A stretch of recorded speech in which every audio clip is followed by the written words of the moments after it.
নমস্কাৰ মই দীক্ষিত শৰ্মা আপোনালোক সকলোকে স্বাগতম জনাইছো কেবাটাও বিষয় লৈ বৰ্তমান ৰাজ্যৰ ৰাজনীতি উত্তাল হৈ আছে কৰোনাৰ সংক্ৰমণৰ মাজত সমষ্টি পুনৰ নিৰ্ধাৰণকে ধৰি লৈ কেবাটাও বিষয়ে বৰ্তমান ৰাজ্যৰ ৰাজনীতি উত্তাল কৰি ৰাখিছে এই গুটেই প্ৰসংগত প্ৰকৃততে ভাৰতীয় জনতা পাৰ্টিৰ কি স্থিতি এই গুটেই বিষয়ত কথা পাতিবলৈ আমি পুনে পুনে সংযুক্ত হৈছো ভাৰতীয় জনতা পাৰ্টিৰ ৰাজ্যিক সভাপতি ৰঞ্জিত দাসৰ সৈতে ৰঞ্জিত দাস ডাঙৰীয়া প্ৰথমে টাইম ইটলে আপোনাক স্বাগতম জনাইছো ইতিমধ্যে আপুনি গম পাইছে যে সমষ্টি পুনৰ নিৰ্ধাৰণকে ধৰি লৈ কেবাটাও বিষয়ত ইতিমধ্যে ৰাজ্যৰ ৰাজনীতি উত্তাল হৈ আছে আপোনালোকৰ দলৰ ভিতৰতো দেখা পোৱা গৈছে যে দুৰ্নীতিৰ অভিযোগ উত্থাপন হৈ আছে কেবাটাও বিষয় আছে প্ৰথমে মই আপোনাৰ পৰা এটা প্ৰতিক্ৰিয়া জানিব বিচাৰিছো যে সমষ্টি পুনৰ নিৰ্ধাৰণৰ যি সমিতি গঠন কৰা হৈছিল ফেব্ৰুৱাৰী মাহত তাক লৈ এটা প্ৰশ্ন উত্থাপন কৰিছে কংগ্ৰেছৰ ৰাজ্যিক কংগ্ৰেছৰ সভাপতি প্ৰদেশ কংগ্ৰেছৰ সভাপতি ৰিপুন বৰাই অসাংবিধানিক বুলি কৈছে আৰু ইয়াক সোনকালে ইমান ক্ষিপ্ৰতাৰে ইয়াক বলবৎ নকৰিবলৈ কোৱা হৈছে কংগ্ৰেছৰ ফালৰ পৰা ৰাজ্যিক বিজেপিৰ এই মুহূৰ্তত কি স্থিতি সমষ্টি পুনৰ নিৰ্ধাৰণক লৈ যেহেতু কেন্দ্ৰীয় চৰকাৰে এই বিষয়ে যেহেতু আগভাগ লৈছে গৈ যে সমষ্টি পুনৰ্গঠন কৰাৰ ক্ষেত্ৰত আমি তাত সম্পূৰ্ণ ভাৰতীয় জনতা পাৰ্টিৰ অসম প্ৰদেশ আমি সমৰ্থন জনাইছোঁ এইকাৰণে আমি সমৰ্থন জনাইছোঁ যেহেতু ইতিমধ্যে সমগ্ৰ দেশতে সমষ্টি পুনৰ্গঠন হৈ গৈছে গৈ কিন্তু অসমত যেহেতু সমষ্টি পুনৰ্গঠন সেই সময়ত হোৱা নাছিলে আমি যেহেতু এক দেশ এক নীতিক আমি বিশ্বাস কৰোঁ গতিকে ভাৰতবৰ্ষৰ অন্য জনগণে যি সুবিধাটো পাইছেগৈ সেই যি অসুবিধাখিনি আমাৰ অসমৰ জনগণে যি অসুবিধা ভোগ কৰি আছে অৰ্থাৎ কিছুমান সমষ্টিত আমি দেখিছোঁ 4.5 লাখ ভোটাৰ আছে কিছুমান সমষ্টিত দেখিছোঁ আমি 1,20,000 ভোটাৰ আছেগৈ যে যাৰ ফলস্বৰূপে বিভিন্ন খেলি মেলি হোৱাও দেখিছোঁ বা গণতন্ত্ৰৰ ক্ষেত্ৰত যি এটা শুভ লক্ষণ নহয় বুলি আমি অনুভৱ কৰোঁগৈ গতিকে জনসংখ্যাৰ আধাৰত সমষ্টি জনসংখ্যাৰ আধাৰত আৰু ভৌগোলিক যি স্থিতি সেই ভৌগোলিক স্থিতিৰ আধাৰত সমষ্টি পুনৰ্গঠন হোৱাটো আমি বিচাৰিছোঁ কিন্তু কংগ্ৰেছৰ ফালৰ পৰা ই অসাংবিধানিক বুলি কৈ থকা হৈছে উচ্চতম ন্যায়ালয়ে পাইছেগৈ আৰু কংগ্ৰেছে কৈ আছে যে এটা সংবিধান বহিৰ্ভূত হোৱা নাই এইটো অসাংবিধানিক হৈ আছে কংগ্ৰেছে এইটো বাৰম্বাৰ উত্থাপন কৰি আছে আৰু কৈ আছে যে যেহেতু সেন্সাস হোৱা নাই অসাংবিধানিক কি যুক্তিত কৈছে আমি গম নাপাওঁ মানে তেওঁলোকৰ যুক্তিটো হ'ল যে সেন্সাস এতিয়ালৈকে 2021 হোৱা নাই এনআৰচিৰ কাম সম্পূৰ্ণ হোৱা নাই তাৰ পাছত আপোনালোকে এই গোটেই কামখিনি কৰিবলৈ আগবাঢ়িছে সেন্সাস হোৱা নাই এনআৰচি সম্পূৰ্ণ হোৱা নাই সেন্সাসৰ ভিত্তিত সমষ্টি পুনৰ নিৰ্ধাৰণ হ'ব লাগে কিন্তু সেন্সাস নকৰাকে আপোনালোকে জনগণনা নকৰাকে সমষ্টি পুনৰ নিৰ্ধাৰণ কৰিবলৈ গৈ আছে আপোনালোকে কিন্তু সমষ্টি পুনৰ্গঠনৰ ক্ষেত্ৰত সেন্সাসৰ কথা নাই বুলি আমি ভাবোঁ এই ক্ষেত্ৰত কথা আহি পৰেগৈ জনসংখ্যা কিমান আছেগৈ গতিকে জনসংখ্যা যিহেতু ইতিমধ্যে 2001 চনত যি তেওঁলোকে ব্যৱস্থা কৰিছিলে 2001 চনৰ চেঞ্চাছৰ ওপৰত কিন্তু তাৰপিছতো কেইবাবাৰ ভোট হৈ গ'লগৈ গতিকে ভোট হৈছে জনসাধাৰণৰ আধাৰৰ ওপৰত ভিত্তি কৰি হৈছে জনসংখ্যাৰ ভিত্তিৰ ওপৰত হৈছেগৈ গতিকে সেই ভোটাৰ লিষ্টত থকা ভোটাধিকাৰসমূহ যিসমূহ আছে সেইটোৰ ওপৰত ভিত্তি কৰি পেলাই পুনৰ্গঠন হোৱাটো আমি বিচাৰিছোঁ ইমান মানে প্ৰশ্নটো হৈছে কি নিৰ্বাচনলৈ এই মুহূৰ্তত এবছৰতকৈ কম সময় বাকী আছে আপোনালোকে ফেব্ৰুৱাৰীত নটিফিকেশ্যন দিছে ইমান জল্দি কিয় তাৰমানে ইমান বছৰ যদি হ'ল নিৰ্বাচনৰ এবছৰ আগত ইমান ঘপককৈ এই সিদ্ধান্তটো কিয় ল'ব লগা হৈছে নহয় যিহেতু এইবাৰ পুনৰবাৰ যেতিয়া মোদী ডাঙৰীয়া চৰকাৰখন দ্বিতীয় কাৰ্যকালৰ যিহেতু প্ৰথম বৰ্ষত এই বিশেষ ব্যৱস্থাটো লৈছিলে গতিকে বিশেষ ব্যৱস্থাটো লোৱাৰ কাৰণে আমি আদৰণি জনাইছোঁ আৰু ইয়াত যদি কোনো অসাংবিধানিক যদি কিবা আছে ইতিমধ্যে যিহেতু কংগ্ৰেছৰ তৰফৰ পৰা যিহেতু মহামান্য সুপ্ৰিম কোৰ্টৰ ওচৰ চাপিছে গতিকে আইনে যি বিচাৰ কৰে ন্যায়ালয়ে যি বিচাৰ কৰে সেইটো সিদ্ধান্ত হ'বগৈ গতিকে তেতিয়া ন্যায়ালয়ৰ যেতিয়া ৰায় আহিব তেতিয়া আমি গম পাম যে এইটো সাংবিধানিক নে অসাংবিধানিক বিভিন্ন বিষয় লৈ পেলাই কংগ্ৰেছ দলৰ বিভিন্ন সময়ত কৈছিলে মানে প্ৰশ্নটো ৰঞ্জিত দাস ডাঙৰীয়া প্ৰশ্নটো এইকাৰণে উত্থাপন হৈছে 2016ত আপোনালোকৰ চৰকাৰ আহিলে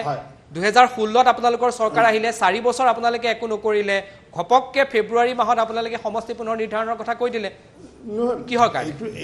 এইটো যেহেতু আমি কৰা কথা নহয় এইটো যেহেতু কেন্দ্ৰীয় চৰকাৰৰ নটিফিকেশ্যন হয় গতিকে কেন্দ্ৰীয় চৰকাৰে নটিফিকেশ্যন দিয়াৰ পিছত এইটোত আমি সহমত আগবঢ়াইছোঁ গতিকে সাংবিধানিক বুলি আমি এইটো আগবঢ়াইছোঁ যদি অসাংবিধানিক হয় মহামান্য সুপ্ৰিম কোৰ্টে যিটো সিদ্ধান্ত ল'ব সেই সিদ্ধান্ত আমি আদৰে মানে আপোনালোকে 21ৰ আগতে হোৱাটো বিচাৰে 21ৰ আগতে হোৱাটো বিচাৰে নে কেতিয়া বিচাৰে আপোনালোকে নহয় 21 বুলি কথা নহয় government is a continuous government is a continuous process এইটো 21 আহিব 26 আহিব 16 গুচি গৈছেগৈ সেইটো লৈ পেলাই কোনো কথা নাই 21 এইখন কৰিলে যে আমাৰ যে কিবা ৰাজনৈতিক আমি সুবিধা পাম এইটো নহয় আমাৰ যিহেতু মিছন বিজেপি প্লাছ ইজিকেল টু 100+ আমাৰ লক্ষ্য লোৱাই আছে আমি যেহেতু চৰকাৰ গঠন কৰিছোঁ আমাৰ NDA চৰকাৰ এখন যেহেতু মৰ্চাৰ চৰকাৰ এখন আছেই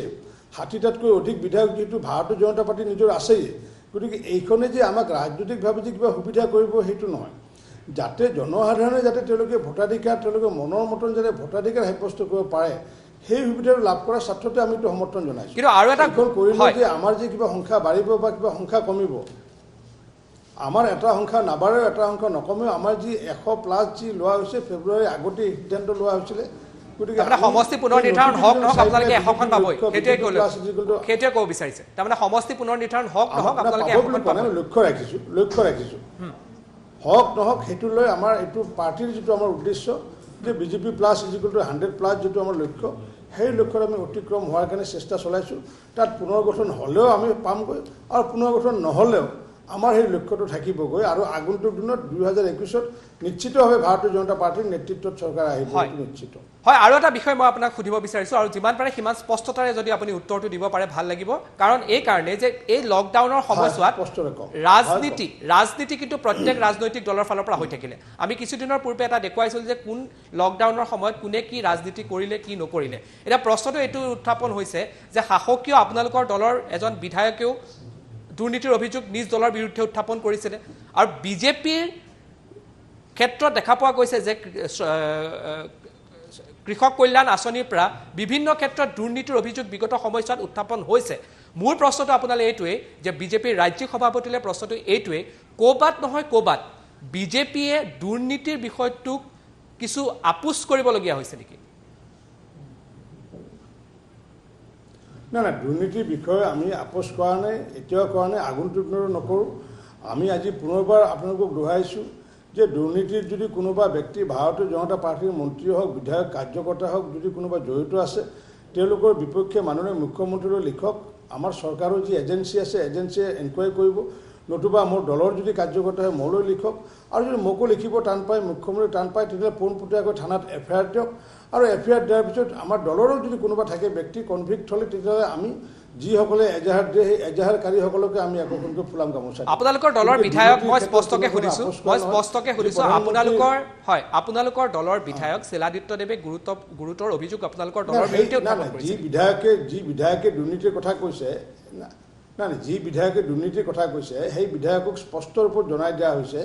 যে তেওঁ লিখিত ৰূপত আমাক জনাব লাগে, নহয়তো FIR দিব লাগে। কিন্তু এতিয়ালৈ তেওঁ লিখিত ৰূপত মোক কোনো ধৰণৰ কথা জনোৱা নাই, মাননীয় মুখ্যমন্ত্ৰী তেওঁক জনোৱা নাই, গতিকে তেওঁ FIR দিয়া নাই। গতিকে তেওঁ নিজস্ব অভিসন্ধিৰে কথাখিনি কৈছিলে। আৰু প্ৰধানমন্ত্ৰী কৃষক সন্মান যোজনাৰ ক্ষেত্ৰত ইতিমধ্যে মাননীয় মুখ্যমন্ত্ৰী ডাঙৰীয়াই জিষ্ণু বৰুৱাৰ নেতৃত্বত ইতিমধ্যে এখন তদন্ত সমিতি গঠন কৰি দিছেগৈ। গতিকে মাননীয় প্ৰধানমন্ত্ৰীয়ে যি সুন্দৰ আঁচনি সমগ্ৰ ভাৰতবৰ্ষত প্ৰৱৰ্তন কৰিছে, আপোনাৰ উত্তৰটো মই গম পাইছোঁ, ইমান দিনে আপুনি যি ধৰণে উত্তৰ দি আছে সেইটোৱে দি আছে। কিন্তু ৰঞ্জিত দাস ডাঙৰীয়া প্ৰশ্নটো এইটো হ'ল, মই এইটোহে আপোনাক সুধিছোঁ যে ক'ৰবাত নহয় ক'ৰবাত যি দুৰ্নীতিৰ ক্ষেত্ৰত জিৰ' টলাৰেঞ্চৰ কথা কৈছিল, আপোনালোকে ক'ৰবাত নহয় ক'ৰবাত কম্প্ৰমাইজ কৰিব লগা হৈছে। আজি শুনক, আপুনি শুনি লওক। নাই কম্প্ৰমাইজ কৰা নাই, মোক শুনক। আজি প্ৰধানমন্ত্ৰীৰ কৃষি সন্মান যোজনা আঁচনিৰ কথাত সংবাদ মাধ্যমত কৈছে যে পঞ্চায়তৰ প্ৰতিনিধিয়ে এই আঁচনিৰ সুযোগ লাভ কৰিছে। কৰিবই, কিয় নকৰিব? কোনোবা পঞ্চায়তৰ প্ৰতিনিধি, জিলা পৰিষদৰ সদস্য, MLA, মুখ্যমন্ত্ৰীৰ যদি খেতিৰ মাটি আছে, তেওঁ 2000 টকাটো সংগ্ৰহ কৰাৰ কাৰণে তেওঁ গাইডলাইনত লিখা আছে। কিন্তু গাইডলাইনৰ কথা পৰ্যালোচনা নকৰাকৈ যে বিজেপিৰ নেতাই এই টকাটো পাইছে, কিয় নাপাব? বিজেপিৰ নেতাজনৰ যদি কৃষক হয়, তেওঁৰ যদি 3.5 বিঘা মাটি যদি আছে, তেতিয়াহ'লে তেওঁ এই টকাৰ সুযোগটো ল'ব পাৰে। প্ৰধানমন্ত্ৰী কৃষক সন্মান যোজনাৰ যিখন গাইডলাইন, সেই গাইডলাইনত লিখা আছে। কিন্তু সেই গাইডলাইনটোতো অন্য ৰাজনৈতিক দলে নপৰাকৈ মানুহক বিভ্ৰান্ত কৰাৰ কাৰণে ব্যৱস্থা কৰিছে। ইভেন 4th গ্ৰেডৰ চাকৰিয়ালেও সেই সুযোগটো ল'ব পাৰে বুলি গাইডলাইনত লিখা আছে। এইখিনি কথাটো আমি কোৱা নাই, প্ৰচাৰ কৰা নাই। গতিকে এতিয়া আমি কৈছোঁ যে প্ৰধানমন্ত্ৰী কৃষক সন্মান যোজনাৰ ক্ষেত্ৰত ভাৰতীয় জনতা পাৰ্টিৰ কাৰ্যকৰ্তাই কোনো দুৰ্নীতি কৰা নাই। কমিউনিটি ছাৰ্ভিচ চেণ্টাৰৰ পৰা দুৰ্নীতি হৈছেগৈ। গতিকে মুখ্যমন্ত্ৰী ডাঙৰীয়াক মই নিজে আহ্বান জনাইছিলোঁ, সেই আহ্বানত সঁহাৰি জনাই পেলাই তেওঁলোকে এনকুৱাৰী দিছে, আৰু এনকুৱাৰীত যিসকলে গিল্টি হয় সেই গিল্টিসকলক পানিছমেণ্ট দিব বুলি যোৱাকালি মুখ্যমন্ত্ৰী ডাঙৰীয়াই মোৰ লগত এক সাক্ষাৎকাৰ হৈছিল, তেতিয়াতো পুনৰ দোহাৰিছে। গতিকে কাৰোবাৰ দুৰ্নীতিৰ যদি কিবা অভিযোগ আছে, আমি অসমৰ সদায় ৰাইজক আহ্বান জনাইছোঁ যে go to the police station. যদি মোৰ তাতে আহে ভাল পাম, মুখ্যমন্ত্ৰীৰ হাতে ভাল পাম, যদি নাহে পুলিচ ষ্টেচনত যাওক, আৰু এজাহাৰকাৰীক যেতিয়া আমি সেই ব্যক্তিজনে দণ্ডিত হ'বগৈ, আমি ফুলাম গামোচা এখন ৰাজ্যিক কাৰ্যালয়ত তেওঁক পিন্ধাম। আমি মোৰ অন্তিমটো প্ৰশ্ন, আজি 1 জুন অহা বছৰ অৰ্থাৎ 2021 চনৰ আজিৰ তাৰিখটোত অসমত নতুন চৰকাৰ গঠন হৈ যাব যদি সকলো ঠিকে ঠাকে থাকে বা কৰোনাৰ যদি ব্যাপক পৰিস্থিতিৰ সৃষ্টি নহয় সকলো যদি ঠিকে ঠাকে থাকে আজি 1 জুন 2021 চনৰ 1 জুনৰ এই মুহূৰ্তত নতুন চৰকাৰ ৰাজ্যত গঠন হৈ যাব মোৰ বিজেপিৰ ৰাজ্যিক সভাপতিলৈ অন্তিমটো প্ৰশ্ন এই অনুষ্ঠানৰ অন্তিমটো প্ৰশ্ন যে এই মুহূৰ্তত বিজেপিৰ ৰাজ্যিক সভাপতিয়ে নিজক কিমান কনফিডেন্ট লেভেল কিমান বেছি কিমানখন আসন পাব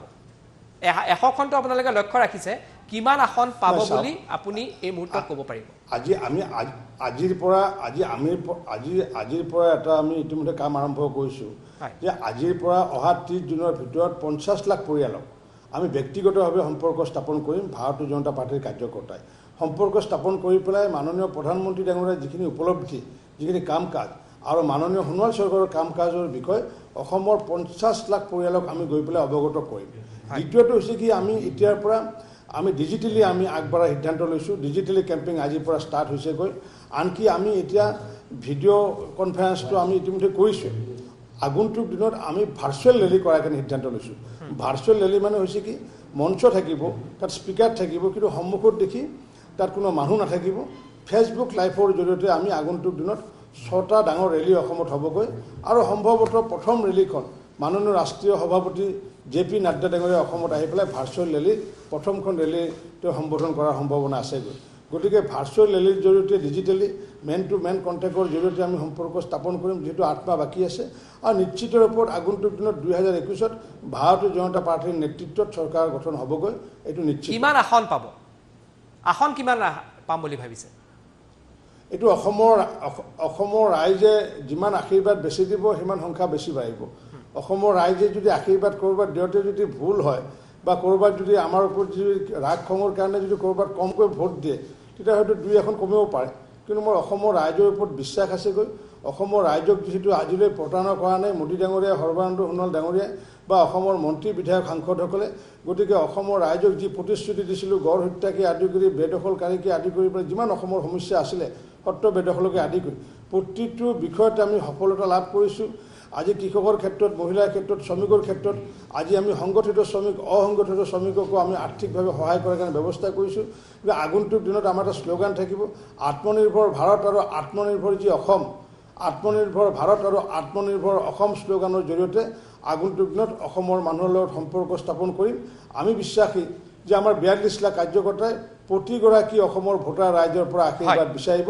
আৰু তাৰ ফলস্বৰূপে বিজেপি প্লাছ =100+ নিশ্চিতভাৱে পাম ৰঞ্জিত দাস পাৰ্চেন্টেজ হিচাপত যদি মই সুধো ৰঞ্জিত দাস কিমান পাৰ্চেন্ট শিওৰ বা কিমান পাৰ্চেন্ট কনফিডেন্ট এই মুহূৰ্তত 21ক লৈ মইতো 100% কনফিডেন্ট কাৰণ অসমৰ ৰাইজক আমাৰ চৰকাৰ দুখনে যিখিনি কাম কৰিছে মই 100% মই কনফিডেন্ট আৰু আনকি মই নিজকে